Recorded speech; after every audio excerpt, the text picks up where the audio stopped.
Fala nação tricolor, fala tricolindos e tricolindas, fala torcedor e torcedora. Eu ainda tô me recuperando da minha voz, então vou fazer o seguinte: nesse vídeo eu não vou falar muito, não. Eu vou trazer para vocês aqui uma análise que eu achei, das que eu assisti, eu acho uma das melhores, tá, de todas, e por isso que eu vou trazer aqui para vocês. Inclusive, eles exaltam Gabriel Xavier, fala sobre Rogério Ceni, fala sobre Bahia, fala sobre os melhores jogadores, falam muito bem do que eu vi da partida. Eu acho que você também, por isso que eu vou trazer aqui para vocês. Eu gostaria que vocês repercutissem, comente se vocês gostaram, se vocês não gostaram, se vocês concordam ou não concordam, tá bom? Antes de mais nada, sejam todos bem-vindos aqui ao canal Tom Bahia, canal da Nação Tricolor, onde você fica sabendo dos assuntos sempre mais relevantes do nosso Bahia. Mas você é Bahia? Se você é Bahia, você está no lugar certo. Aqui é seu lugar para ficar por dentro dos melhores conteúdos do nosso tricolor. E se você chegou até aqui, aquele favor, já chega aqui, já deixa o like no vídeo, para que o YouTube entenda que esse conteúdo é de qualidade e distribua para todos os tricolores espalhados por esse mundo afora. Se inscreva no canal se você não for inscrito e ative as notificações, porque todos os dias tem vídeos aqui trazendo sempre as melhores informações do nosso Bahia para você, torcedor tricolor, e para você, torcedora tricolinda. Vamos lá direto. Agradecer aqui ao parceiro da RB Futebol, que tá com a camisa lindíssima do Bahia. E você é tricolor, que eu sei. Bora assistir aqui. Uma cabeçada logo no início do Cuesta, que estava com enorme vantagem, que subiu para dividir com o Martinelli, que era uns 20 centímetros mais baixo que ele. E parece que ontem, justamente por isso, Eugênio, o Diniz tentou povoar muito a área e sobrou espaço. Não marcava o rebote.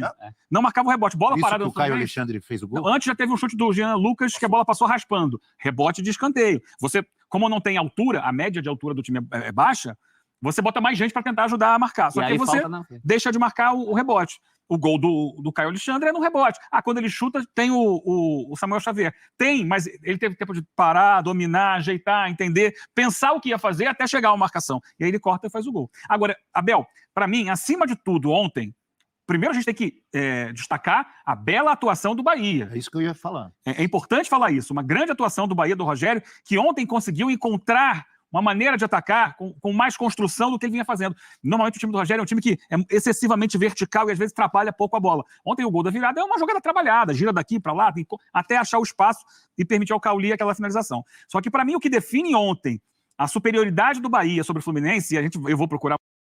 Tá vendo esse site aqui? Esse é o site oficial do governo, onde todos os... Muita estatística para confirmar a impressão que eu tenho, é o seguinte, tem um número que é duelos vencidos, que é a disputa, um contra o outro ali, eu contra você. Normalmente, essa média de duelos vencidos é muito parelha, é 50-50, ou 51-49 e tal. E aí, no Data ESPN, a gente tem a possibilidade de buscar, inclusive, por faixa de tempo. Eu fui buscar a faixa de tempo entre o reinício do jogo, ali na casa dos 17 minutos do primeiro tempo, até os 61, quando sai o gol do Cauli. Nesse período, o Bahia ganhou, nos duelos embaixo, no chão, 66%, ou seja, 2 a cada um. Ou seja, o dobro do Fluminense. E nos duelos aéreos, 80%. 80% é muita coisa. É muita coisa. Então, o Bahia ganhou o jogo porque ele se impôs fisicamente diante do Fluminense. Ele marcou o Fluminense, ele tirou a bola do Fluminense, ele não deixou o Fluminense se sentir à vontade para fazer o jogo dele, que é o jogo da troca de passes, da construção, da tabela, da aproximação, de sair lá de trás. O Bahia foi muito intenso. Nisso, ele ganhou o duelo, aquela queda de braço, para ver quem ia ter a bola. O Bahia ganhou. É claro, depois que ele faz a virada, ele recua. Aí o Fluminense sobe esses números. Ele dá a bola, dá o espaço para o Fluminense e, vou proteger a minha área. E nisso ele faz com perfeição. Tanto que o Fluminense, mesmo colocando vários atacantes, não conseguiu gerar uma situação de perigo depois do gol do Bahia. Chegou, teve aquela bola, não teve. O chute de fulano, não teve. Porque o Bahia soube se defender baixando a linha de marcação. Então, muito mérito do Bahia, mas eu acho que o grande mérito é uma coisa que o Fluminense precisa melhorar, que é a intensidade do jogo. É a intensidade do jogo, eu acho que passa um pouco por média de idade do elenco do Fluminense, passa um pouco também pelo time estar mais ligado, porque o início do jogo, quando sai o gol com 3 minutos do Fluminense, é porque o Bahia estava meio que cochilando.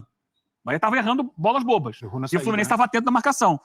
Depois que para e volta um Bahia muito intenso, muito forte, e supera o Fluminense nisso. Eugênio, você se adiantou a uma pergunta que eu ia fazer, porque a gente estava analisando muito mais pelo lado do Fluminense, normal, onde acertou, onde errou o Diniz, os jogadores, etc e tal.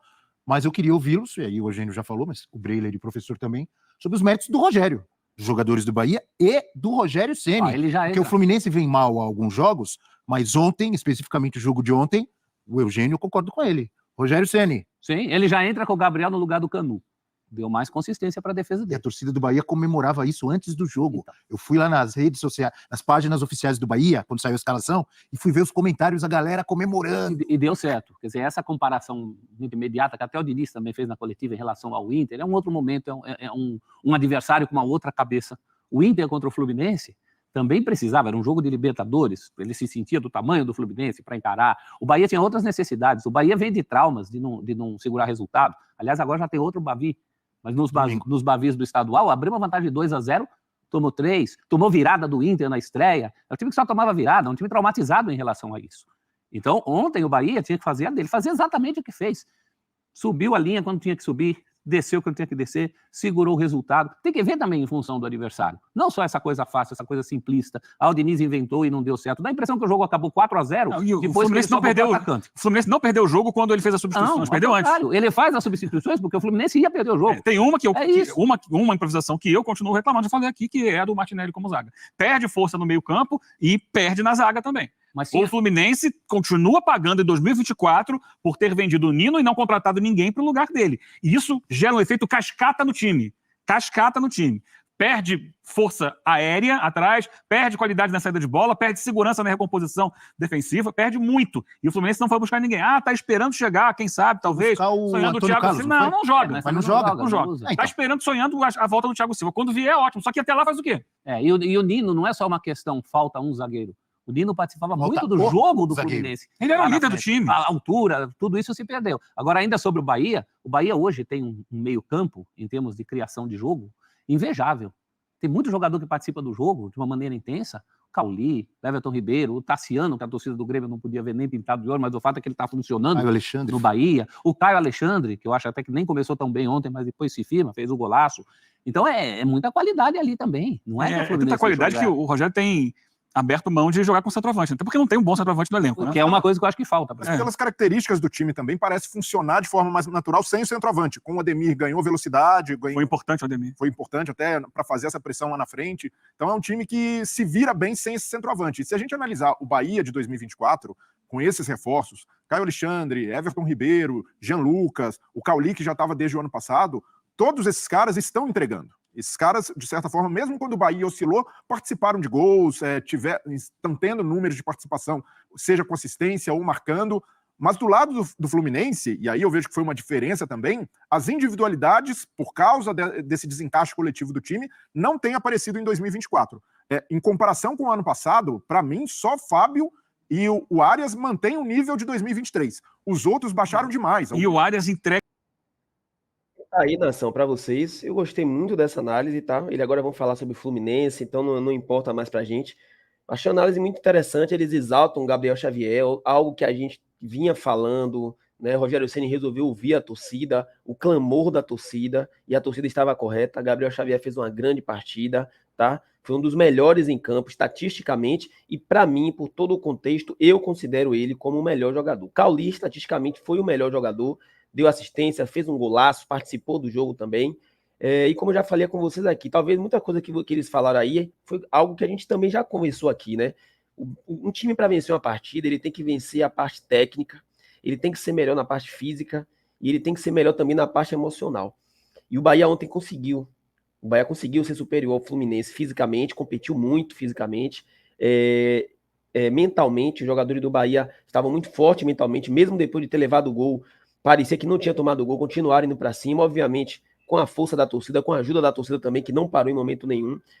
Tecnicamente, fisicamente e mentalmente, os jogadores estavam muito bem. Que bom que, a partir de ontem, contra o Fluminense, o Bahia começa uma nova jornada nesse Campeonato Brasileiro, que Rogério Ceni consegue enxergar melhor, inclusive até a entrevista de Rogério Ceni também foi muito boa, muito, aberta. A gente percebe que ele parece que ele deu uma repensada nos seus conceitos, e realmente as coisas estavam bem diferentes ontem, tá bom?